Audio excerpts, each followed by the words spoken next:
నేను పెట్టిన ఒక కులం కోసం ఎప్పుడు పార్టీ పెట్టలే. ఒకసారి చాలా ఇబ్బందిగా ఉంటుంది నాకు, కులానికి పరిమితం చేస్తుంటే అరే నేను ఇంత విస్తృతంగా ఒక యూనివర్సల్ థాట్ తోటి నేను వస్తున్నప్పుడు నన్ను కూర్చోబెట్టి అది ఒక స్ట్రాటజీ. అది confining any individual to particular ideology, region, religion is a clear cut strategy to confine.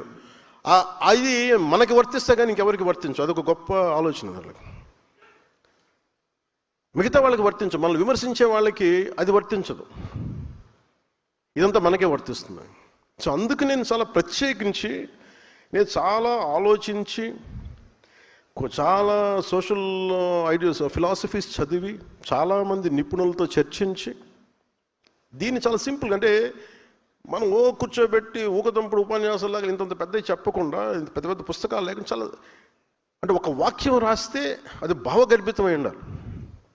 ఒక ఐడియాలజీని మీరు ప్రపోజ్ చేస్తే భావగర్భితమై ఉండాలి. అందుకని ఈ 7 సూత్రాలతోటి అంత భావగర్భితంతో చేసాం. దాన్ని మీరు వెతికితే వాల్యూమ్స్ రాయొచ్చు ఒక్కొక్క దాని మీద ఉదాహరణలతోటి. ఉదాహరణకి ప్రాంతీయతని విస్మరించని జాతీయవాదం ఎందుకు పెట్టామంటే, మనం కూర్చొని ఈ ప్రతి 50-70 కిలోమీటర్ 100 కిలోమీటర్లకి మన కల్చర్ మారిపోతూ ఉంటుంది. మనది ఆహార అలవాట్లు మారిపోతాయి, ఆచార వ్యవహారాలు మారిపోతూ ఉంటాయి, మాట తీరు, మాట యాస మారిపోతూ ఉంటుంది.